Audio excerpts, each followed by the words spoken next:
Sebelum ceritanya dimulai, silakan tulis di kolom komentar dari daerah mana saja teman-teman yang menonton cerita ini. Dan jangan lupa like dan subscribe, agar channel Our Story bisa terus berkembang dan mempersembahkan cerita yang terbaik. Hesti bangun lebih pagi dari biasanya. Udara pagi yang masih segar menembus celah jendela kamarnya, membuat tubuhnya sedikit menggigil.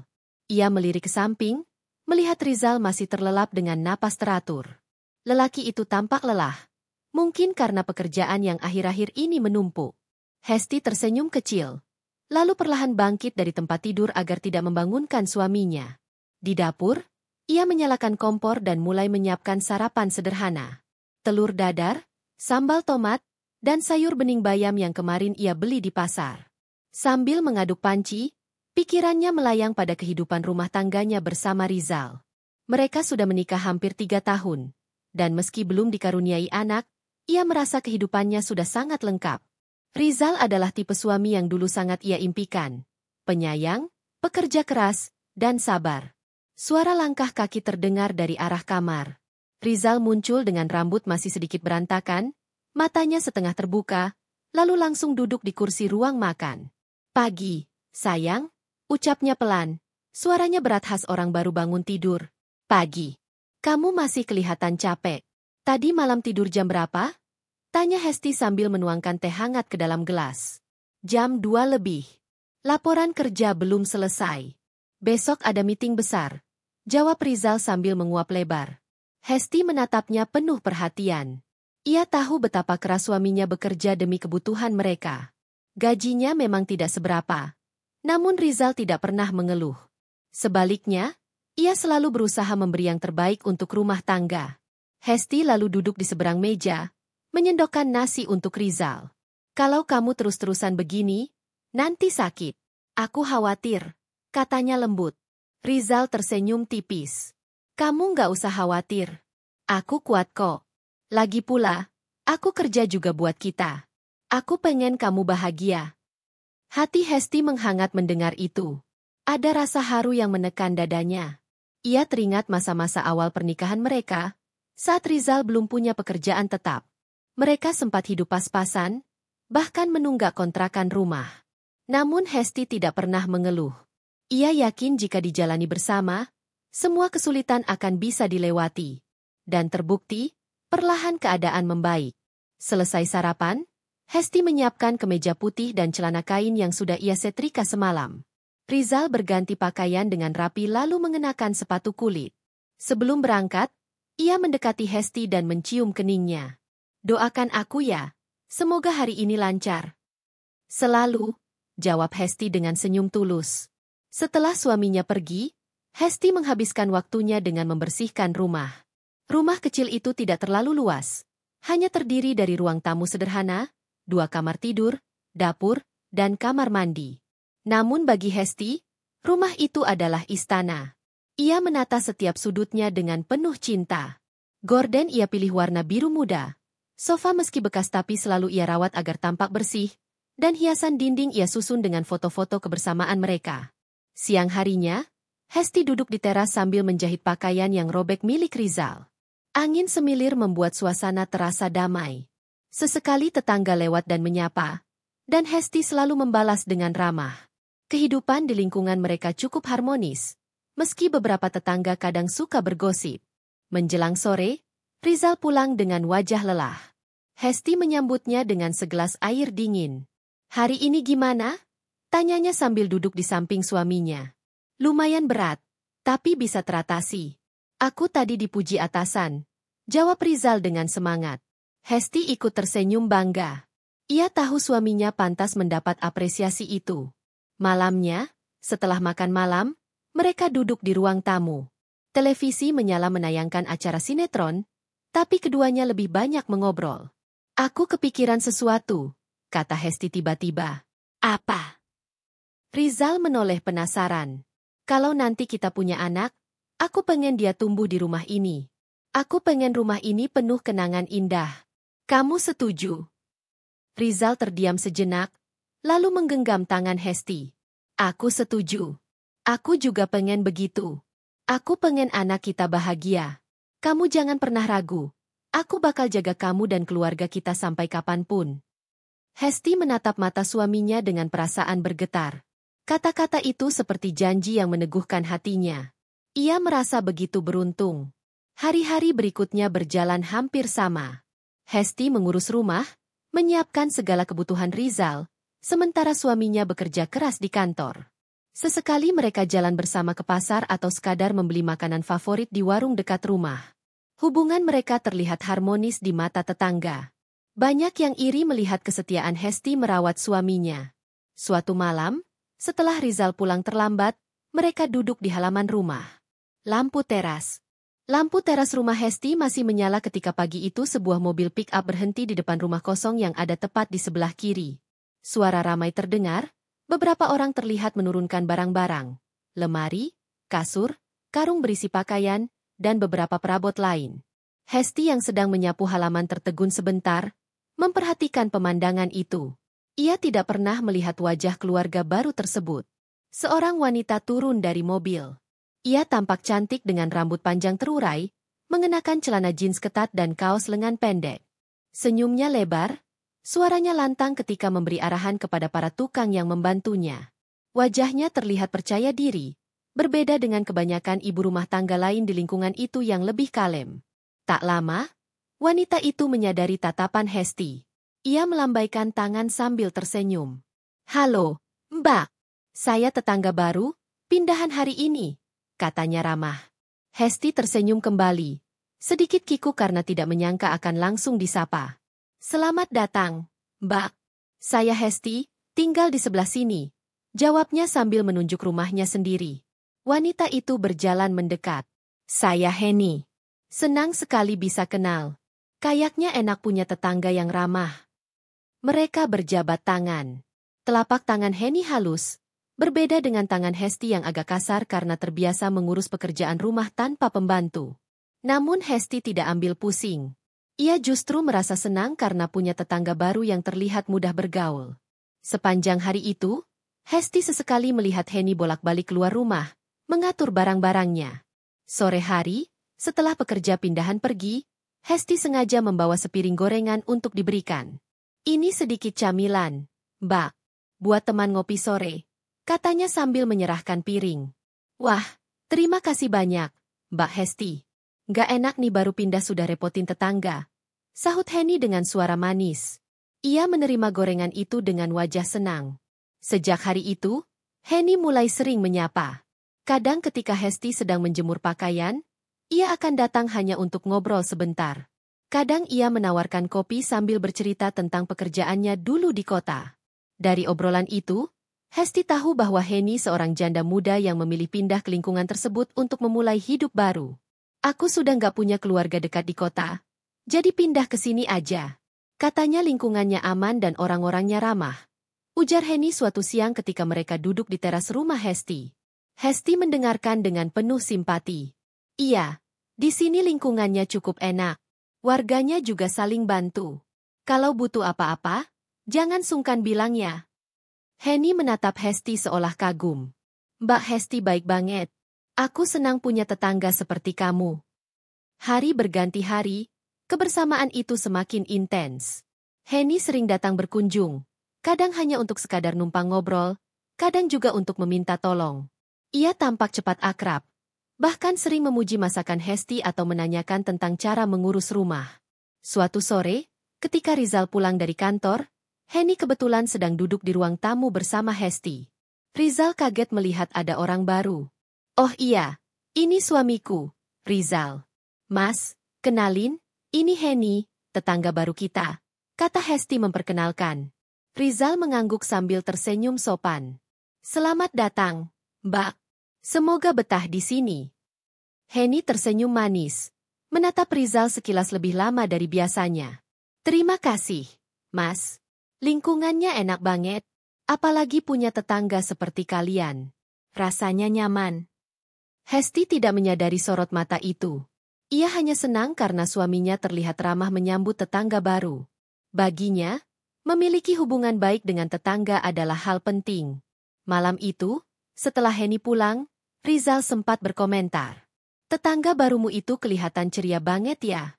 Banyak ngomong, tapi menyenangkan. Hesti mengangguk. Iya, aku juga merasa gitu. Kasihan dia, katanya hidup sendirian. Jadi kalau dia main ke rumah, biarin aja ya. Aku kasihan. Ya nggak apa-apa. Asal kamu juga nggak kecapean diladenin. Sahut Rizal sambil menguap.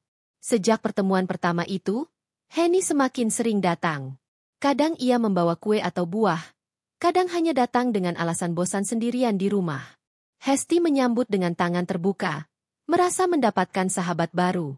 Ia sama sekali tidak menyangka bahwa kehadiran Henny kelak akan menjadi awal dari badai yang menghancurkan rumah tangganya. Hari-hari berlalu dengan cepat sejak Henny resmi menempati rumah barunya. Kehadirannya membawa warna baru di lingkungan itu, terutama bagi Hesti. Hampir setiap pagi, ketika Hesti menjemur pakaian atau menyapu halaman, Henny akan muncul sambil membawa secangkir kopi di tangannya. Senyumnya lebar, tutur katanya manis, dan ia selalu punya cerita menarik untuk dibagikan. Awalnya, Hesti senang.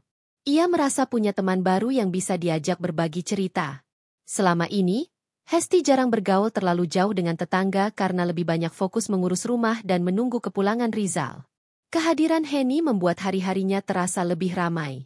Suatu siang, mereka duduk bersama di teras rumah Hesti. Henny membawa kue bolu yang katanya hasil tangannya sendiri. Coba deh, Mbak.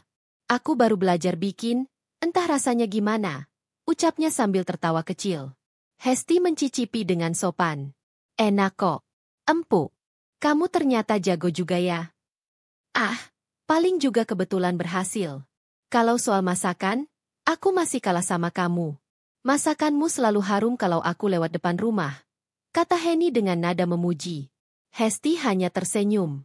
Ia tidak terbiasa dipuji, tapi senang mendengarnya. Dari obrolan ringan itu, Henny mulai menyinggung hal-hal pribadi. Rizal kerja apa sih, Mbak? Kayaknya tiap hari pulang sore banget. Oh, dia kerja kantoran. Sering lembur juga, jawab Hesti tanpa curiga. Wah, pasti capek banget ya. Untung ada kamu yang perhatian. Kalau aku sih, mungkin kalau punya suami kayak gitu, bakal sering bawain bekal biar nggak kecapean makan di luar. Kalimat itu membuat Hesti sedikit terdiam. Ia memang sering membawakan bekal, tapi mendengar cara Henny mengatakannya, entah kenapa hatinya terasa aneh. Ia mengusir perasaan itu, berpikir bahwa mungkin Henny hanya bercanda. Hari berikutnya, saat Rizal pulang dari kantor lebih awal, Henny kebetulan datang berkunjung. Mereka bertiga duduk bersama di ruang tamu. Henny dengan mudahnya ikut berbicara dengan Rizal, seolah sudah kenal lama. Candanya lancar, tawanya lepas, membuat suasana jadi ramai. Hesti sempat merasa senang karena suaminya terlihat bisa akrab dengan tetangga baru.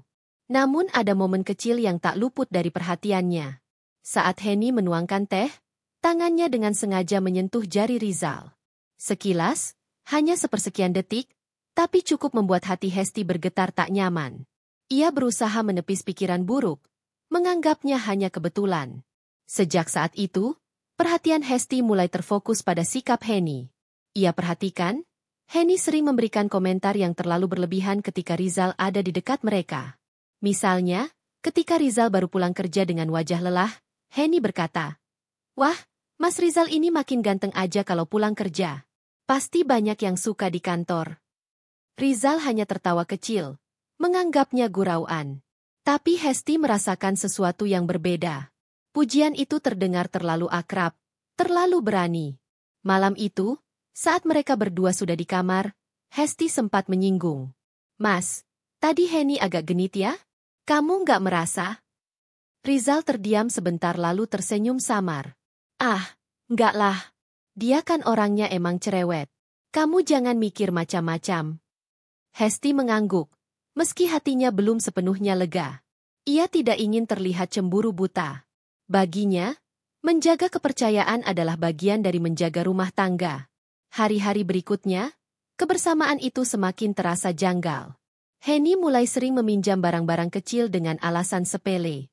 Kadang gula, kadang garam, atau bahkan panci. Anehnya, ia selalu memilih datang ketika Rizal sudah hampir pulang kerja. Pernah suatu sore, saat Hesti sedang sibuk di dapur, Henny tiba-tiba datang. Rizal baru saja sampai rumah dan sedang melepas sepatu. Henny langsung menyapanya dengan suara ceria, "Mas Rizal pulang." "Wah, masih tetap segar ya meski habis kerja seharian."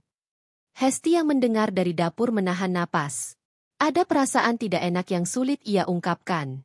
Malamnya, saat Rizal sudah tidur, Hesti termenung lama. Ia mencoba menenangkan diri, berpikir mungkin dirinya hanya terlalu sensitif. Namun dalam hati kecilnya, ia tahu ada sesuatu yang tidak beres. Ia hanya belum tahu bagaimana harus menyikapinya. Kehadiran Henny, yang awalnya terasa sebagai sahabat, perlahan mulai menimbulkan tanda tanya. Ada hal-hal kecil yang terlihat sepele, namun bila diperhatikan lebih dalam, terasa janggal. Dan tanpa disadari Hesti, semua itu adalah awal dari badai besar yang akan mengguncang rumah tangganya. Sejak keakraban Henny semakin sering terlihat, Hesti mulai memperhatikan adanya perubahan pada sikap Rizal. Awalnya memang terasa kecil, namun lama-kelamaan semakin jelas. Rizal yang biasanya pulang dengan wajah penuh senyum, kini lebih sering terlihat lelah dan enggan banyak bicara. Suatu malam, Rizal pulang jauh lebih larut dari biasanya. Hesti menunggu di ruang tamu dengan mata sedikit sembab karena mengantuk. Begitu mendengar suara motor, ia segera berdiri menyambut. "Mas, baru pulang? Kok lama sekali?" tanyanya lembut. Rizal melepas helmnya dengan wajah jengkel. "Di kantor ada kerjaan tambahan. Kamu nggak usah banyak tanya, aku capek," katanya ketus, lalu masuk begitu saja ke kamar. Hesti terdiam, merasa perih di dada. Selama ini Rizal tidak pernah sekeras itu padanya. Ia mencoba berpikir positif, mungkin benar suaminya sedang tertekan di kantor. Namun kejadian itu berulang beberapa kali. Pagi-pagi, Rizal sering terburu-buru berangkat tanpa sempat sarapan. Hesti sudah menyiapkan meja makan dengan penuh perhatian, namun hanya berakhir sia-sia. "Aku makan di luar aja, buru-buru," katanya dingin. Hesti memandang piring yang masih penuh, rasanya ingin menangis. Ia tidak mengerti kenapa suaminya berubah secepat itu. Sementara itu, kehadiran Henny semakin intens. Ia sering datang ketika Rizal ada di rumah. Kadang alasannya sederhana, seperti meminjam buku resep atau meminta tolong membetulkan sesuatu. Namun Hesti memperhatikan bahwa Henny selalu berusaha mencuri momen untuk berbicara langsung dengan Rizal. Suatu sore, ketika Hesti sibuk di dapur, ia mendengar suara tawa Rizal dan Henny di ruang tamu. Rasa penasaran membuatnya mengintip dari balik pintu. Ia melihat Rizal duduk di sofa sambil tersenyum, sementara Henny bercerita dengan penuh ekspresi. Cara Henny menatap Rizal begitu berbeda. Sorot matanya tajam, senyumnya lebar, dan gerak tubuhnya seperti sengaja dibuat manja.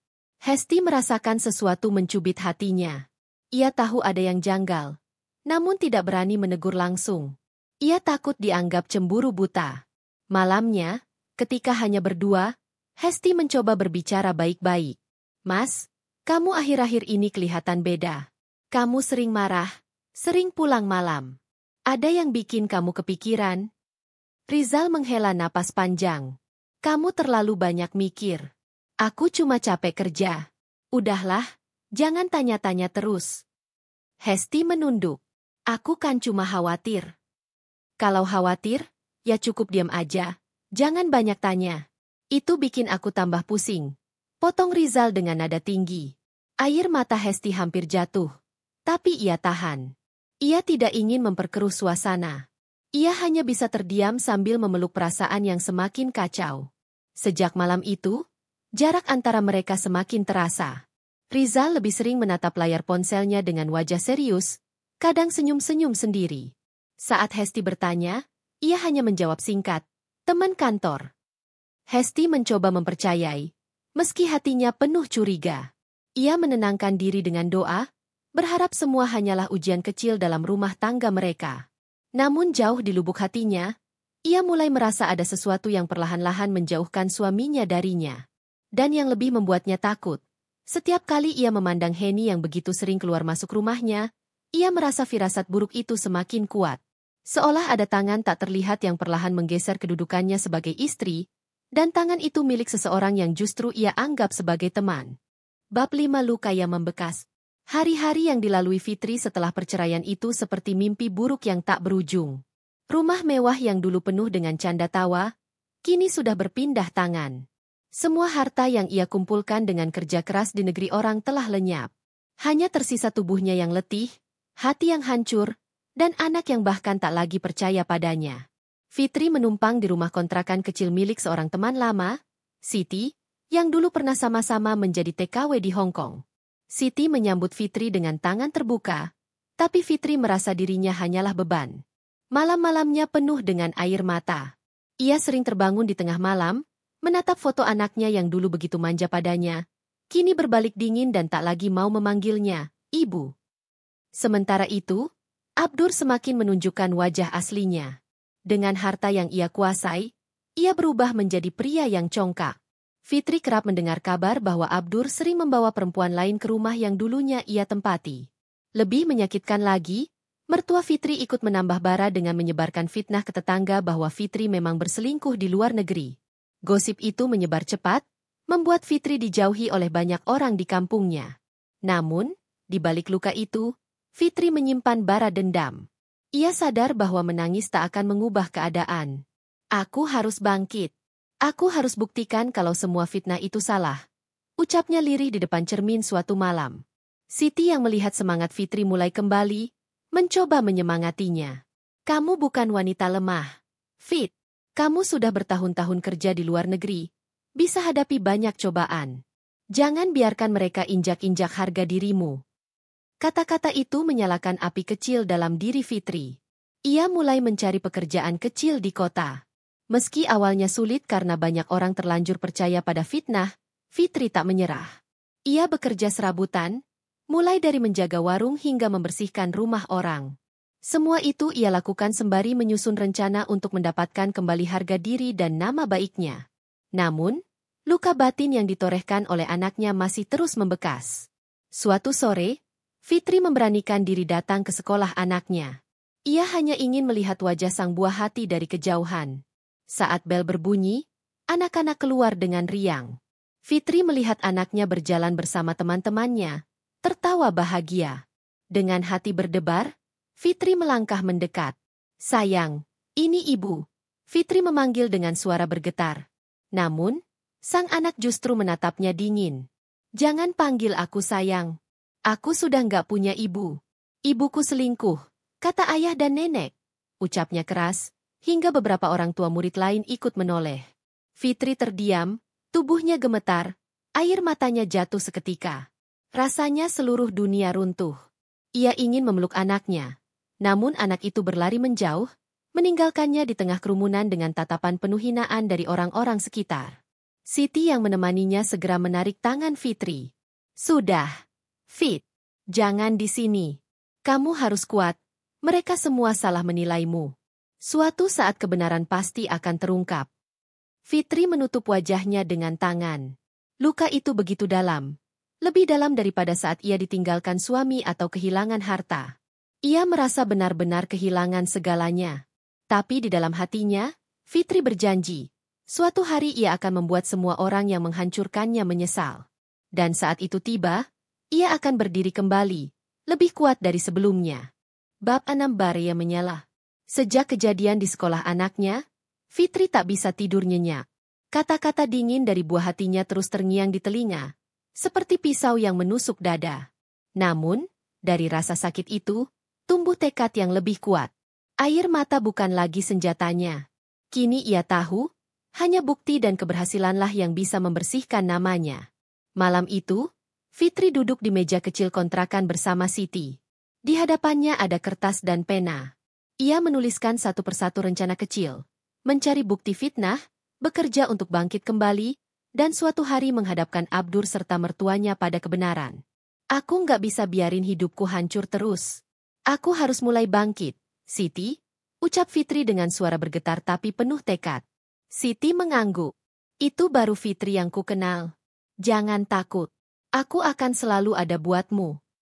Keesokan harinya, Fitri mulai berani keluar dari bayang-bayang rasa malu. Ia bekerja di sebuah toko pakaian milik kenalan Siti.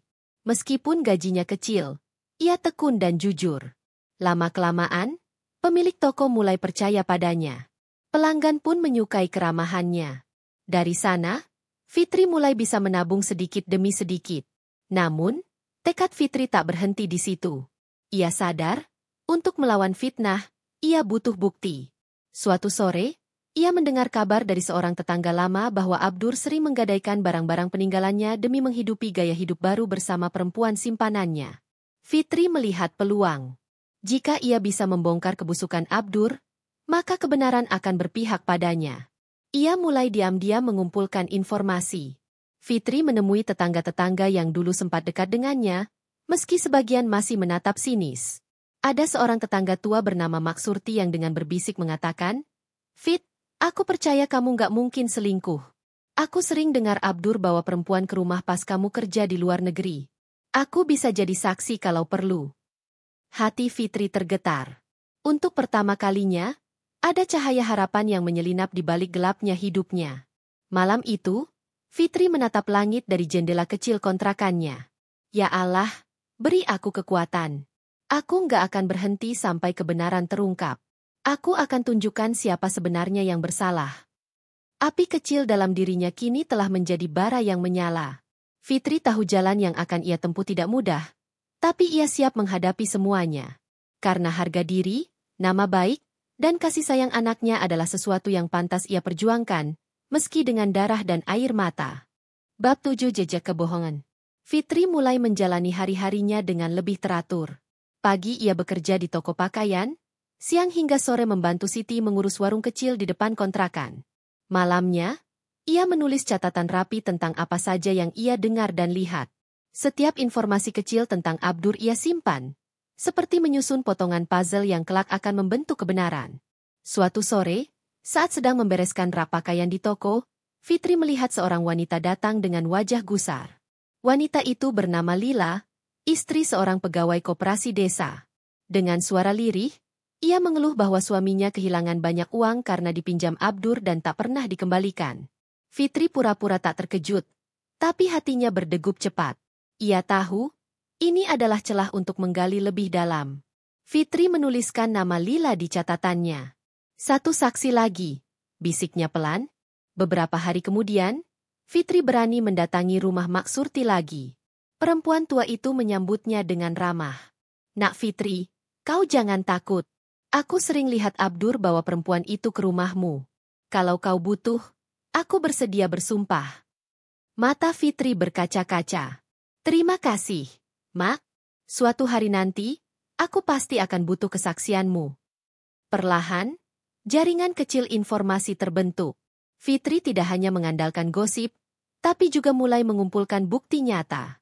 Ia pernah nekat mendatangi rumah lama yang kini ditempati Abdur. Dari kejauhan, ia memotret saat Abdur masuk bersama seorang wanita muda yang bukan istrinya. Tangan Fitri gemetar saat menekan tombol kamera ponsel, tapi ia tahu inilah awal dari sesuatu yang besar. Malam itu, Fitri menunjukkan foto itu pada Siti. "Lihat, ini bukan hanya gosip. Aku punya bukti." Siti menatap foto itu dengan mata melebar. "Fitri, ini bisa jadi kunci. Tapi hati-hati, Abdur pasti akan marah besar kalau tahu kau membuntutinya." "Aku sudah tidak takut lagi, Siti. Mereka sudah merenggut segalanya dariku. Kini giliranku yang akan menuntut keadilan." Namun langkah Fitri tidak mudah. Ia masih harus menghadapi cibiran tetangga. Suatu pagi, saat ia lewat menuju toko, ia mendengar bisik-bisik. "Itu Fitri, katanya selingkuh. Tapi kok masih berani jalan di sini?" Fitri pura-pura tak mendengar, meski hatinya perih. Ia tahu, fitnah itu belum hilang, dan hanya bukti kuat yang bisa mematahkan semua tuduhan. Malam-malam Fitri kini dipenuhi dengan strategi. Ia menulis daftar orang-orang yang bisa menjadi saksi. Maksurti, Lila, bahkan beberapa tetangga yang pernah melihat Abdur bersikap mesra dengan perempuan itu. Ia juga mencatat tempat-tempat di mana Abdur sering terlihat. Setiap catatan terasa seperti pelita kecil dalam kegelapan.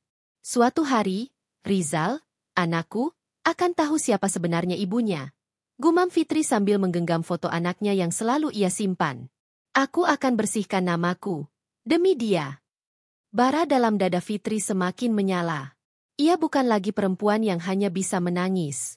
Kini, ia adalah seorang ibu yang siap berperang demi kebenaran, meski harus berhadapan dengan mantan suami, mertua, bahkan seluruh kampung sekalipun.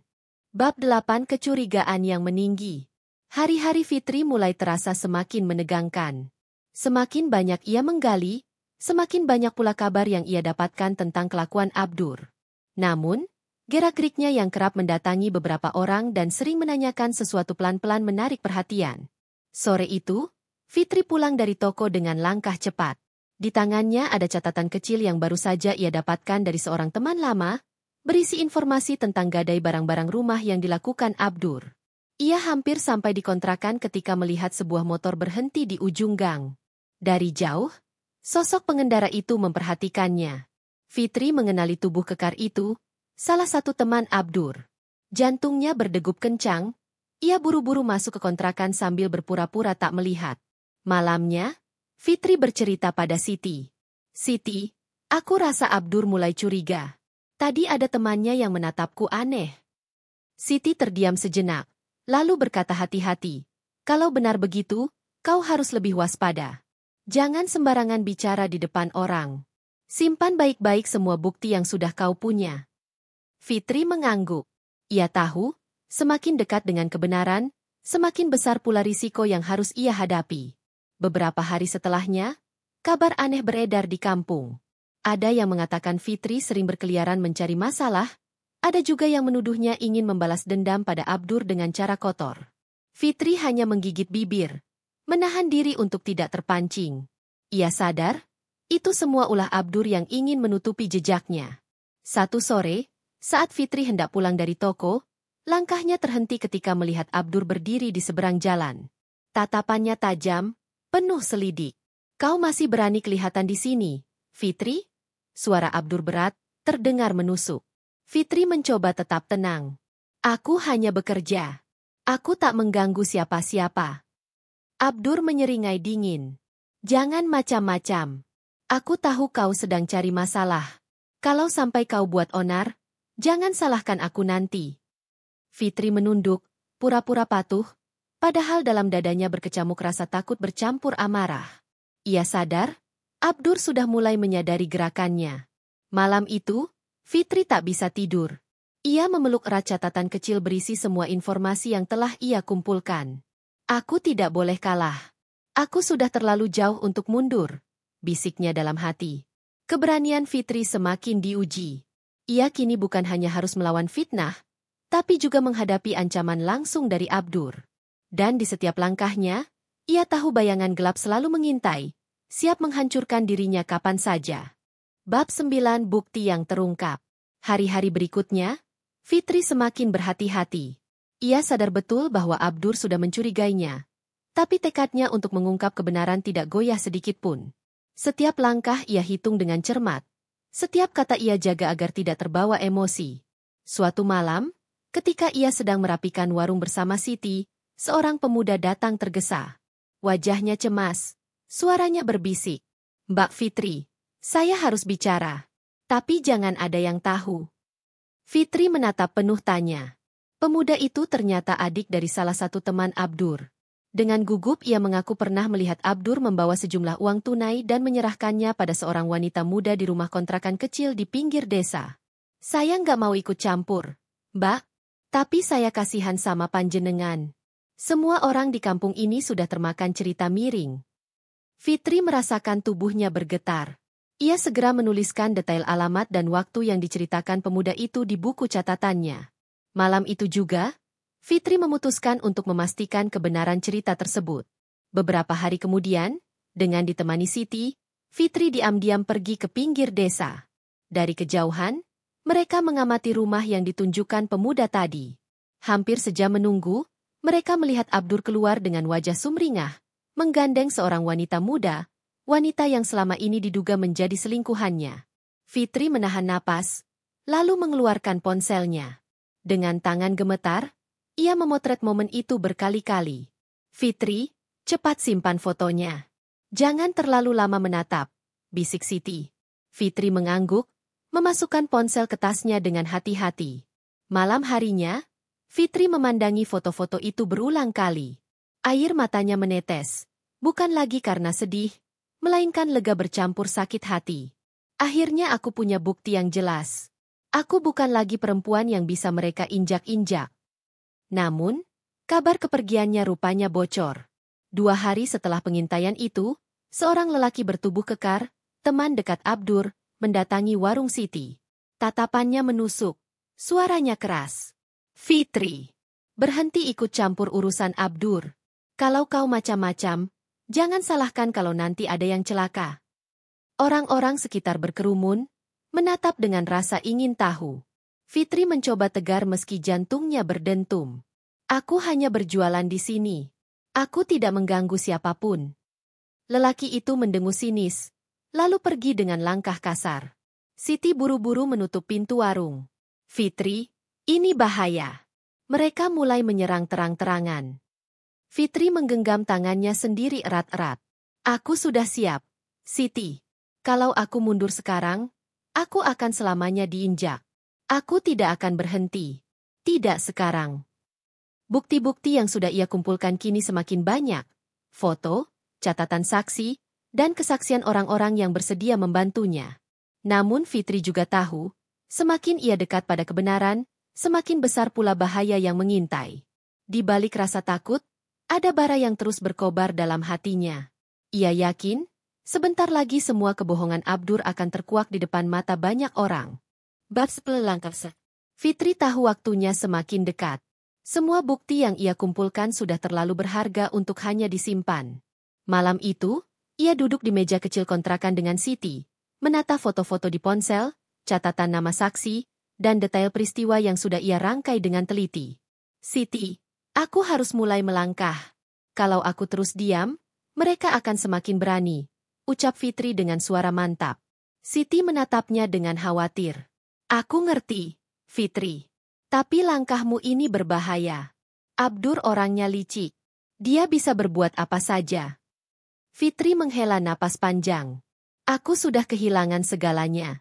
Sit, apa lagi yang bisa dia ambil dariku? Aku hanya ingin kebenaran. Keesokan paginya, Fitri memberanikan diri menemui Mak Surti untuk meminta kesaksian tertulis. Perempuan tua itu semula ragu, takut menghadapi Abdur dan gengnya. Tapi Fitri menggenggam tangannya dengan erat. Mak, aku mohon. Demi kebenaran, demi anakku, tolonglah aku. Mak Surti terdiam lama, lalu akhirnya mengangguk. Baiklah, nak, aku akan bantu. Tak berhenti di situ, Fitri juga menemui Lila yang suaminya pernah ditipu Abdur. Lila dengan lantang menyatakan kesediaannya menjadi saksi. Aku juga sakit hati, Mbak. Uang suamiku lenyap begitu saja. Kalau panjenengan butuh, aku siap bicara. Dengan 2 saksi penting itu, ditambah foto-foto hasil pengintaian, Fitri mulai menyusun berkas sederhana. Ia tahu, satu-satunya jalan adalah memperlihatkan bukti itu ke pihak berwenang. Meski tidak mudah, ia yakin kebenaran akan berdiri tegak. Namun langkahnya tercium. Malam itu, ketika Fitri hendak pulang dari toko, seseorang menghadangnya di jalan sepi. Lelaki bertubuh besar, sama seperti yang pernah datang ke warung, berdiri dengan wajah bengis. Fitri, kau kira kami nggak tahu apa yang kau rencanakan? Hentikan sekarang juga, atau kau akan menyesal. Fitri bergetar, tapi ia menatap tajam. Aku tidak melakukan kesalahan. Aku hanya memperjuangkan kebenaran. Lelaki itu melangkah maju, menatapnya penuh ancaman. Tapi sebelum terjadi apa-apa, beberapa warga muncul dari ujung jalan, membuat lelaki itu terpaksa mundur. Ingat, Fitri, ini peringatan terakhir, katanya, lalu pergi dengan motor yang meraung keras. Fitri tertegun, tubuhnya masih gemetar. Tapi dalam hatinya, api tekad justru semakin membara. Ia tahu risiko semakin besar, tapi mundur bukan pilihan. Malam itu, Fitri kembali ke kontrakan dengan wajah pucat tapi mata yang berkilat. Ia duduk, membuka catatannya, lalu berbisik lirih. Besok, aku akan mulai. Aku tak peduli seberapa besar rintangannya. Aku akan pastikan mereka menanggung akibat dari semua yang mereka lakukan. Langkah besar Fitri telah ditentukan. Tidak ada lagi jalan kembali. Bertahun-tahun sejak hari itu, nama Fitri akhirnya kembali harum. Bukti-bukti yang ia kumpulkan, ditambah keberanian untuk melawan, membuat kebohongan Abdur dan ibunya terbongkar di depan banyak orang. Tak ada lagi tetangga yang berani berbisik-bisik sembarangan. Mereka yang dulu mencemooh kini menundukkan kepala setiap kali berpapasan. Fitri tidak pernah benar-benar melupakan luka, tapi ia berhasil mengubahnya menjadi kekuatan. Dari warung kecil bersama Siti, ia mampu membangun usaha yang perlahan berkembang. Hidupnya memang tidak semewah dulu, tapi ada satu hal yang membuatnya berdiri tegak, harga dirinya kembali. Anaknya, Rizal, yang sempat termakan fitnah, akhirnya mengetahui kebenaran. Suatu sore ia mendatangi Fitri dengan wajah penuh penyesalan. "Ibu, maafkan aku. Aku salah sudah mempercayai orang lain dan tidak percaya pada ibu." Fitri hanya tersenyum sembari memeluknya erat. Tangis yang pecah saat itu bukan lagi tangis kesedihan, melainkan tangis penyembuhan. Sementara itu, Abdur dan perempuan simpanannya hidup terpuruk. Harta yang dulu mereka banggakan habis karena utang dan gaya hidup berlebihan. Orang-orang yang dulu mendukung kini meninggalkan mereka. Fitri tidak pernah membalas dendam secara kasar. Ia hanya menunjukkan bahwa kebenaran pada akhirnya selalu menang. Malam itu, Fitri berdiri di depan rumah kecil barunya. Angin sepoi menyapu wajahnya, bulan menggantung indah di langit. Ia memejamkan mata, mengingat masa lalu yang penuh luka. Lalu ia tersenyum. "Terima kasih, ya Allah. Kau buktikan padaku bahwa setelah gelap, selalu ada cahaya." Hidup Fitri tidak lagi sama. Ia bukan lagi perempuan yang jatuh karena fitnah, melainkan seorang ibu dan wanita kuat yang berhasil bangkit dari kehancuran. Dari reruntuhan rumah tangganya, ia menemukan dirinya yang baru, lebih berani, lebih tegar, dan lebih berharga dari sebelumnya.